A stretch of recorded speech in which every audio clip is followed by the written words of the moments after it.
Can your GPU run Crysis? If one GPU can't, two GPUs will. আপনারা যদি ওভারক্লকের কেরামতি plus 2 খান RX 580 2048 SP ক্রসফায়ারের তামাশা দেখতে চান কমেন্টসে প্লিজ জানাবেন। তো কিছুদিন আগে আমরা RX 580 2048 SP তুষামির এই কার্ডটি রিভিউ করেছিলাম এবং সেই রিভিউতে আমি অনেকটা খেলার ছলেই বলেছিলাম আপনারা যদি ওভারক্লক এবং ক্রসফায়ার দেখতে চান তাহলে কমেন্টসে আমাদেরকে জানান এবং আপনারা অনেকেই সেই ডাকে সাড়া দিয়েছেন। সো হিয়ার উই আর, আপনাদের সেই ডাকে সাড়া দিয়ে আমরা প্রিটেন্ড করি এটা 2016 সাল বা 2018 সাল। মিড রেঞ্জে RX 570 এটা দারুণ চয়েস। মার্কেটে এটার প্রাইস হয়তো $200, 150 থেকে $200 রেঞ্জে। বাংলাদেশে অবভিয়াসলি গ্রাফিক্স কার্ডের প্রাইস একটু ওভার প্রাইস ছিল, but still this were good value cards. এখন দুটো কার্ড যদি আপনি ক্রসফায়ারে ইউজ করেন তাহলে কি কি গেম খেলতে পারবেন এবং কিরকম পারফরমেন্স এক্সপেকটেশন আপনার থাকতে পারে, প্লাস ওভারক্লকিং এবং আন্ডারভোল্টিং তো দেখাবই। আপনাদের সাথে আছি আমি GPU man Ifat Al Mamun. Welcome to PC builder Bangladesh.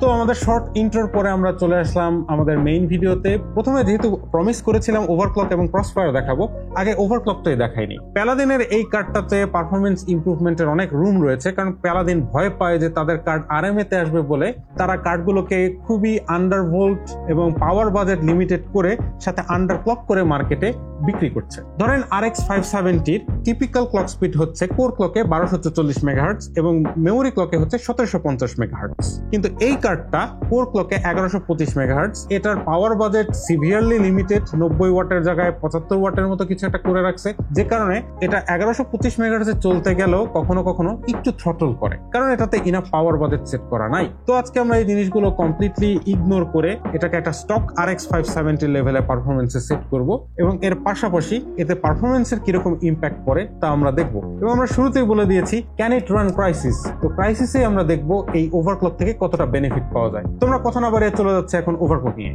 যদিও বললাম আর কথা না বাড়িয়ে চলে যায় ওভারক্লকিং এ, আসলে কথা কিছুটা বাড়াতেই হচ্ছে, কারণ সিস্টেম স্পেক্স না বলে আজকে আপনাদেরকে কিভাবে ওভারক্লকিং দেখাই। তো আজকে আমাদের টেস্ট বেঞ্চ হিসেবে আছে টিপিক্যাল AMD কোনো রিগ না, বরঞ্চ ইন্টেল। কি একটু অবাক হচ্ছেন? ওয়েল, কনফিগারেশন শুনলে হয়তো চক্ষু ছানা বড়াও হয়ে যেতে পারে। এটা একটা 4th Gen i5 Haswell CPU i5 4590। এটাতে আছে 4টা 8GB 2400 মেগাহার্টজ DDR3 স্টিক। আফিয়ারের কুলার ইউজ করা হচ্ছে, যদিও এই CPU কুল করতে আফিয়ারের কুলার লাগে না। পাওয়ার সাপ্লাই হিসেবে আছে 750 ওয়াট ফার্স্ট পেয়ারের ACK সিলভার। আর জিপিইউ তো দেখতেই পাচ্ছেন। মাদারবোর্ড হিসেবে আছে Asus এর Maximus 7 Ranger। এটার একটা বায়োস মোডও আছে, এটা নিয়ে আমরা একটু পরে ডিসকাস করব। এই বোর্ডটা আমার খুব ফেভারিট। তো এবারে চলে যাচ্ছে আমাদের ওভারক্লকিং সেগমেন্টে। কার্ডটাকে ইনস্টল করি। ওভারক্লকিংটা আমরা দুভাবে ট্যাকল করতে পারি। MSI আফটারবার্নার দিয়ে ওভারক্লক করা যায়, আবার AMD অ্যাড্রেনালিন যে স্যুটটা আছে বা অ্যাড্রেনালিন এডিশন বা AMD যে কন্ট্রোল প্যানেলটা আছে সেটার ভিতরে আগে প্রিভিয়াসলি এটাকে ওয়াটম্যান বলা হতো, এটা আপনারা পারফরমেন্সের আন্ডারে টিউনিং ট্যাবে পাবেন। তো এখানে কাস্টম ক্লিক করা মাত্র আপনাকে একটা ওয়ার্নিং দিবে সে, এটা স্বাভাবিক।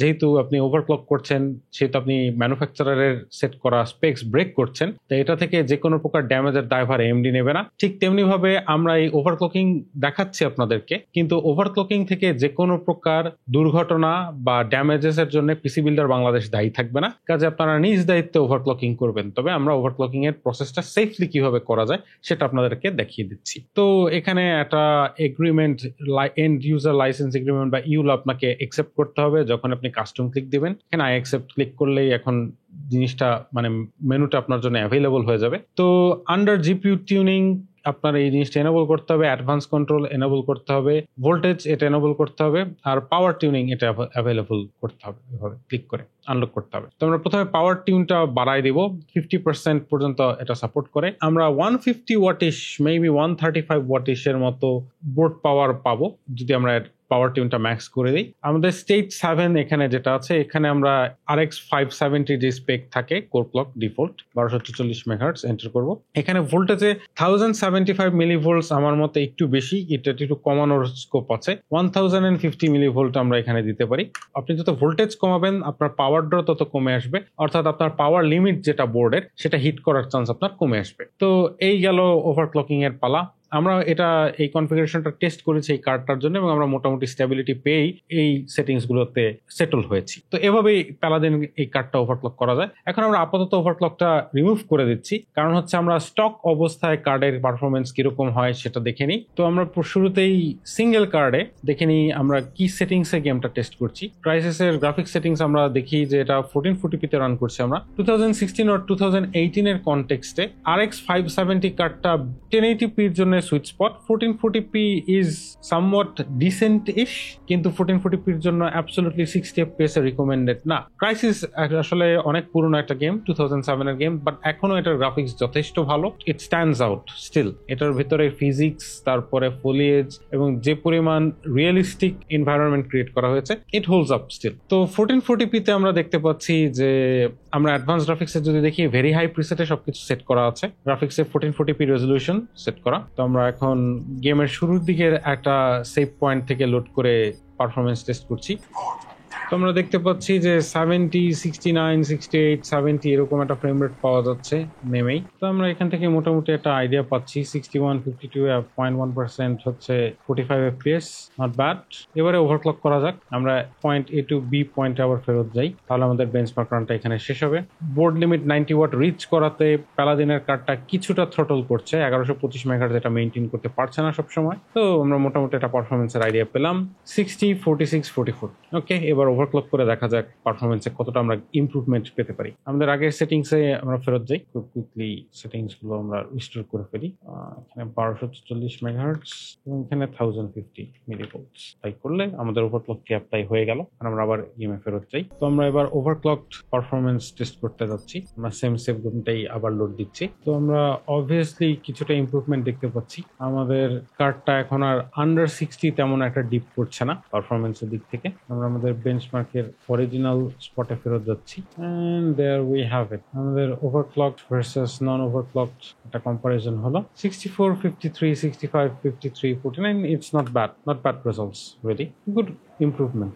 তবে সব গেমে আপনারা এরকম ওভারক্লকিং স্কেলিং দেখতে পাবেন না, এটা গেম ভেদে বেশ ভ্যারি করবে। যেমন সাইবারপাঙ্ক 2077 এর মতো ইন্টেন্সিভ গেমে আপনি হয়তো ওভারক্লক করে বড় জোর 1.5 থেকে 2.5 FPS এর মতো ইমপ্রুভমেন্ট পেতে পারেন। তাও ওটা ডিপেন্ড করবে সেটিংস এর উপরে। মিডিয়াম সেটিংসে অবভিয়াসলি আপনারা কিছুটা বেটার গেইন দেখতে পাবেন। হাই সেটিংস এর মতো কিছু ইউজ করলে হয়তো গেইনটা কম পাবেন। তো আমরা প্যালাদিন কার্ডটার ওভারক্লকিং ডিল করলাম। অ্যাটলিস্ট এটা RX 570 এর মতো পারফরমেন্স দিচ্ছে এখন। এটার নিচে অ্যাটলিস্ট নামছে না পারফরমেন্সের দিক থেকে। তো এবারে আমরা চলে যাব আমাদের ক্রসফায়ার সেটআপে। ক্রসফায়ারে আমরা অবভিয়াসলি সেকেন্ড জিপিইউ হিসেবে ব্যবহার করছি আমাদের কিছুদিন আগে রিভিউ করা তুশামির এই কার্ডটি। এটা 8GB একটি RX 580 2048 SP। এই কার্ডটা অতটা ক্রিপোল্ড না, এটার মেমোরি ক্লক কিছুটা ক্রিপোল্ড, তবে এটা কোর ক্লক প্যালাদিন কার্ডটার মতো অতটা ক্রিপোল্ড না। যেসব গেম মেমোরি ব্যান্ডউইথ ইন্টেন্সিভ ওসব গেমে এটা হয়তো প্যালাদিনের থেকে কিছুটা পিছিয়ে থাকতে পারে, যেমন হরাইজন ফরবিডেন ওয়েস্ট। কিন্তু যেসব গেম কোর ক্লক প্রিফার করে বেশি সেসব গেমে এটা মোটামুটি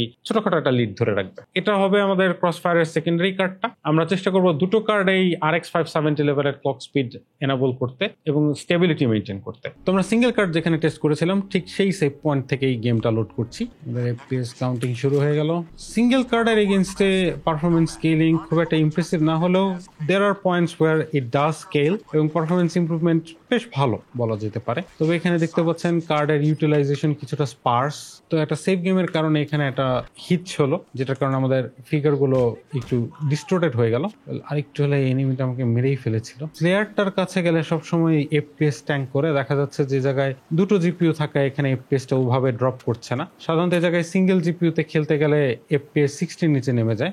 এখানে দেখতে পাচ্ছেন যে সে বেশ কমফোর্টেবলি 90 FPS ধরে রাখতে পারছে। The power of Crossfire people. তো ক্রাইসিসে আমরা মোটামুটি একটা আইডিয়া পেলাম ক্রসফায়ার থেকে কিরকম ইমপ্রুভমেন্ট পাওয়া যায়। তো এবার আমরা ক্রাইসিস 2 গেমটিতে একটা সিঙ্গেল RX 570 বা RX 580 2048 SP কার্ড কিরকম পারফর্ম করে তা আমরা দেখব। আমরা প্রথমে দেখে নিই গেমটির ভিডিও সেটিংস। তো ইন গেম মেনুতে আমরা ভিডিও সেটিংস দেখতে পাচ্ছি। গ্রাফিক্স 1440p রেজলিউশনে সেট করা, vsync off, system spec ultra set করা, DirectX 11 প্যাচ এনেবল করা। অ্যাডভান্স গ্রাফিক্সের আন্ডারে যদি দেখা যায় সবকিছু আলট্রাতে সেট করা, motion blur medium, high resolution texture pack আমরা ইয়েস সিলেক্ট করেছি। তো এবার দেখা যাক পারফরমেন্স কিরকম পাওয়া যায়। তো আমরা FPS কাউন্টিং শুরু করে দিলাম। এফপিএস খারাপ না, সিঙ্গেল কার্ডের জন্য খুব একটা খারাপ না। সাইলেন্স গান একটা পেলাম, রিফ্লেক্স ক্যারাবই ফেরত যাব। রিফ্লেক্স ক্যারাব পাওয়া মাত্রই আমার খেলার ধরন চেঞ্জ, এবং সিঙ্গেল কার্ডের পারফরমেন্স ফিগার আমরা পেয়ে গেলাম। Average 53 is not bad. দেখা যাক এবার ক্রসফায়ারে কিরকম পারফরমেন্স পাই আমরা। তোমরা ক্রাইসিস 2-তে ক্রসফায়ার পারফরমেন্স এখন টেস্ট করছি। আমাদের এফপিএস কাউন্ট শুরু করে দিলাম। তোমরা এখানে বেশ মোটামুটি ভালো পারফরমেন্স স্কেলিং দেখতে পাচ্ছি। ছাদের এই এনিমিটাকে এই মুহূর্তে দেখা যাচ্ছে না। রিফ্লেক্স সাইড পেয়ে গেলাম। তোমাদের পারফরমেন্স টেস্ট একদম লাইক ফর লাইক না হলেও গেমের মধ্যে কিছুটা র্যান্ডমনেস আছে, তাও এখান থেকে আমরা পারফরমেন্স স্কেলিং এর একটা ভালো আইডিয়া পাচ্ছি। অলমোস্ট নিয়ার 60 এফপিএস অ্যাভারেজ, এবং ডিপস তেমন একটা বোঝা যায় না, সত্যি কথা। তো এবার আমরা ফার ক্রাই 4-এ সিঙ্গেল RX 570 বা RX 580 2048 এসপি কার্ডের পারফরমেন্স দেখবো। তোমরা পারফরমেন্স টেস্টিং এর আগে দেখে নি in game video settings. Resolution set করা আছে 1440p। ফুল স্ক্রিন অবশ্যই আপনাদের জন্য মাস্ট, ফুল স্ক্রিন ছাড়া ক্রসফায়ার কাজ করবে না। তো কোয়ালিটি সেটিংসে গেলে আমরা দেখতে পাচ্ছি যে এনভিডিয়া গেম ওয়ার্কসের সেটিংস গুলো বাদে বাকি সব আলট্রা সেট করা আছে। অ্যান্টি এলিজিং অফ রাখা হয়েছে, কারণ 1440p is stressful enough really এটা 570 বা 580 2048 এসপি এর জন্য। মনে রাখতে হবে যে আমাদের কনটেক্সট হচ্ছে 2017 থেকে 2018 বা 2020-20ও বলতে পারেন। কাটসিনে দেখা যাচ্ছে আমরা কিছুটা আন্ডার 60-তে ডিপ করছি, যেটা একটু কনসার্নিং। এই গেমটার কাটসিন 60 এফপিএস এ ক্যাপ করা। তোমরা এফপিএস কাউন্ট শুরু করে দিলাম, এবং আমরা দেখতে পাচ্ছি যে আমাদের এফপিএস আন্ডার 60, ওয়েল অ্যাবভ 60 এই মুহূর্তে, বাট খানিকক্ষণের জন্য এটা 60 নিচে ডিপ করেছিল। হয়তো কাচ্চির অফার দিলে রেসপন্ড করলেও করতে পারতাম, কিন্তু ওরা কাচ্চির অফার দেয় নাই আমাকে। FPS is dipping into the 40s, not really ideal. Single player game খেলার জন্য it's all right I suppose. Almost ধরা পড়ে গিয়েছিলাম। He has found a body. Well next বডিটা তুমি হবা বাডি। ওকে, অনেক স্টেলথ করা হয়েছে ভাই, এবার একটু রান অ্যান্ড গান করি। আপনারা যে 60 পেস মেনটেন করছে, যেটা খারাপ না, বাট প্রায় দেখা যাচ্ছে যে 60 নিচে ডিপ করছে। 3টে হেডশট দিয়ে মেরে ফেলতুম। গানের রিকোয়েল বুঝতে একটু টাইম লাগছে আর কি। এই পপ আপ গুলো একটু অ্যানোয়িং, স্বীকার করতেই হবে। রিলোডটা মেবি না করলেও হতো। মোটামুটি আমরা দেখলাম যে 60 FPS এর মতো অ্যাভারেজে মেনটেন করছে একটা সিঙ্গেল কার্ডে। তো দেখা যাক এবার ক্রসফায়ারে কতটা চেঞ্জেস আসে। তো এবার আমরা ফার ক্রাই 4 গেমটিতে ক্রসফায়ার পারফরমেন্স চেক করব। দেখা যাক এই গেমটিতে কিরকম জিপিইউ স্কেলিং আমরা পাই। ইন্ট্রো কাটসিনটা 60 FPS এ ক্যাপ থাকে। তো আমরা এফপিএস কাউন্টিং শুরু করলাম, এবং আমরা দেখতে পাচ্ছি খুব এক্সিলেন্ট পারফরমেন্স স্কেলিং পাচ্ছি আমরা এই গেমটিতে। Almost 100% scaling, performance scaling that is. কিছু ফ্রেম টাইম ভেরিয়েন্স দেখা যাচ্ছে, তবে এগুলো স্টার্টার না। সাধারণত ক্রসফায়ারে কিছু কিছু জায়গায় এখানে ফ্লিকারিং দেখা যায়, তবে এখন ফ্লিকারিংটা কোনো এক কারণে দেখা যাচ্ছে না। ক্রসফায়ারে যখন জিপিইউ দুটো কাজ করে, যে এখানে ফ্লিকারিংটা দেখা যাচ্ছে, মানে দুটো জিপিইউর মধ্যে অল্টারনেটিং ফ্রেমগুলো রেন্ডার হয়, অর্থাৎ একটা ফ্রেম জিপিইউ 1 রেন্ডার করে, সেকেন্ড ফ্রেমটা জিপিইউ 2 রেন্ডার করে। অনেক সময় এর মধ্যে সিনক্রোনাইজেশন না হলে এরকম ফ্লিকারিং দেখা যেতে পারে। তবে আসার কথা হচ্ছে যে এটা সবসময় গেমের মধ্যে পারসিস্ট করবে না, এবং আপনি ভিসিঙ্ক এর মতো কোনো একটা অপশন যদি এনেবল করেন, তাহলে এই ইস্যুটা থাকবে না, বা ইস্যুটা অনেকটা হ্রাস পাবে। 3 বেটাকে কাজ করে দিলাম।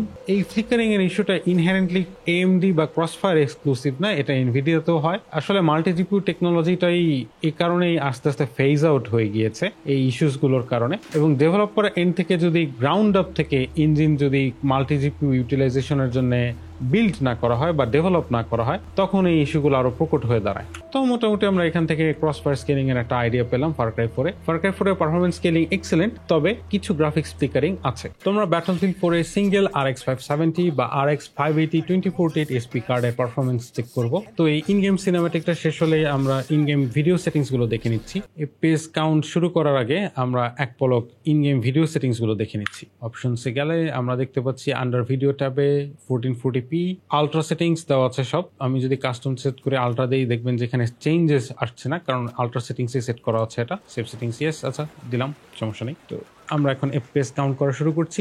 করিডোরের মধ্যে আমরা কিছু দৌড়াদৌড়ি করি। এফপিএস আপনারা দেখতে পাচ্ছেন অ্যাভারেজে 49, 50, 50-ish।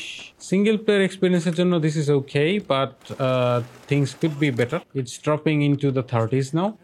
ব্যাটলফিল্ড 4 বেশ পুরনো গেম হলো, graphics beautiful, absolutely beautiful, stunning, এবং আমাদের অ্যাভারেজে পেস 47 এর মতো নেমে এসেছে। This is perfectly playable single player game হিসেবে। মাল্টিপ্লেয়ার মোডে গেলে অবভিয়াসলি গেম আরো ইন্টেন্সিভ হবে। 32-64 প্লেয়ার যখন সার্ভারে থাকবে, তখন আপনার সিপিইউ জিপিইউ দুটোর উপরে হিট করবে, তখন আপনি এরকম আলট্রা সেটিংস এর শৌখিনতাটা করতে পারবেন না। তখন আপনাকে লো মিডিয়াম যতটা এফপিএস বেশি পাওয়া যায় আর কি, সেভাবে সেট করতে হবে। বাট ক্যাম্পেইন বা সিঙ্গেল প্লেয়ার মোড খেলার জন্য দিস ইজ ফাইন। এফপিএস এই মুহূর্তে খারাপ না, বাট স্ক্রিনে তেমন কিছু ঘটছেও না, আসলে খুব টেরেবল শুটিং স্কিলস আমার, but it gets the job done. So আমরা এই সেকশনটাই দেখতে পাচ্ছি যে আমরা অ্যাভারেজে 50-এর মতো FPS পাচ্ছি। তো চলুন এবারে দেখা যাক ক্রস ফায়ারে কিরকম পারফরমেন্স পাই। তো এবারে আমরা ব্যাটলফিল্ড 4 টাইটেলটিতে ক্রস ফায়ার পারফরমেন্স স্কেলিং দেখবো। তো সেটিংস আগের মতোই আলট্রা প্রিসেটে MSA 4 টাইম সিলেক্ট করা। তো আমরা এখন আমাদের FPS কাউন্টিং শুরু করছি এবং রাইট অফ দ্য ব্যাট আমরা দেখতে পাচ্ছি যে চমৎকার পারফরমেন্স স্কেলিং পাচ্ছি আমরা এই গেমটিতে। এর এই ফ্রস্ট বাইট ইঞ্জিনটার এখন ইউজ হয় না, মেবি ফিফা গেমগুলোতে ইঞ্জিনটার এখনো ইউজ হয়। আমি 100% সার্টেনটির সাথে বলতে পারছি না, কারণ আমি ফিফা খেলি না তেমন, বাট এটা একটা বিউটিফুল ইঞ্জিন ছিল। Look at that performance scaling, look at how smooth those frame times are. তো এই গেমটিতে আমরা খুব চমৎকার পারফরমেন্স স্কেলিং দেখতে পেলাম ক্রসফায়ারে, বাট সব গেমে এরকমটা দেখা যাবে তা আশা করা যায় না। আরো বেশ কতগুলো গেম আমরা টেস্ট করতে পারতাম, shadow of the Tom Raider, rise of the Tom Raider, এবং আরো বেশ কিছু ক্রসফায়ার ফ্রেন্ডলি গেম আছে যেগুলো আমাদের সময়ের স্বল্পতার কারণে দেখানো সম্ভব হয়ে ওঠেনি। তো আজকের মতো এখানে শেষ করছি, আশা করি আপনারা এই ভিডিওটা এনজয় করেছেন। শেষ কথা যেটা বলতে চাই, তো 2025 সালে এসে ক্রসফায়ার আসলে মোটেও প্র্যাকটিক্যাল না। ডুয়েল জিপিইউ একটা লস্ট আর্ট বলতে পারেন। একসময় একটা হাই এন্ড রিগ মানেই ছিল যে এতে ডুয়াল জিপিইউ বা ট্রিপল জিপিইউ, এমনকি কোয়াড জিপিইউ এসএলআইও থাকতে পারে বা কোয়াড ক্রসফায়ারও হতে পারে। কিন্তু এখনকার দিনে ক্রসফায়ার অলমোস্ট বা ডুয়াল জিপিইউ অলমোস্ট একটা ডেড টেকনোলজি, আনলেস আপনার যদি রেন্ডারিং এর কাজ দরকার হয় এবং আপনার যদি প্রফেশনাল ওয়ার্কলোড লাগে, সেই ক্ষেত্রে যেমন ব্লেন্ডারের মতো সফটওয়্যার গুলোতে এখনো মাল্টি জিপিইউ সাপোর্ট আছে। কিন্তু গেমিং এ এখন আর মাল্টি জিপিইউ সাপোর্ট দেখা যায় না, খুব রেয়ার, অলমোস্ট নাই। কোনো ডেভেলপারে আসলে এই নিয়ে এখন মাথা ঘামায় না। এনভিডিয়া এবং এমডি দুই কোম্পানি ক্রসফায়ার এবং এসএলআর ইতি টানায় 2020-21 সালের দিকে। তো এটা ছিল একটা ফান থ্রোব্যাক এক্সপিরিয়েন্স। আপনারা আশা করি আমাদের সাথে ব্যাপারটা এনজয় করেছেন। আমরা কাউকেই সাজেস্ট করব না যে you go out and buy a second RX 570 or RX 580 or whatever। তবে আমাদের ইচ্ছা আছে ভবিষ্যতে দুটো GTX 970 4GB কার্ড এসএলআই করে, বা দুটো GTX 980 Ti কার্ড এসএলআই বা 1080 Ti এসএলআই 2080 Ti এসএলআই করে AMD-র ইকুইভ্যালেন্ট কার্ডের এগেইনস্টে পিট করে দেখতে যে কোন টেকনোলজি বেটার স্কেল করে, এসএলআই না ক্রসফায়ার। তো আশা করি এই ফান থ্রোব্যাক রাইডের এই ভিডিওটি আপনারা সবাই এনজয় করেছেন। দেখা হবে সামনের কোনো ভিডিওতে।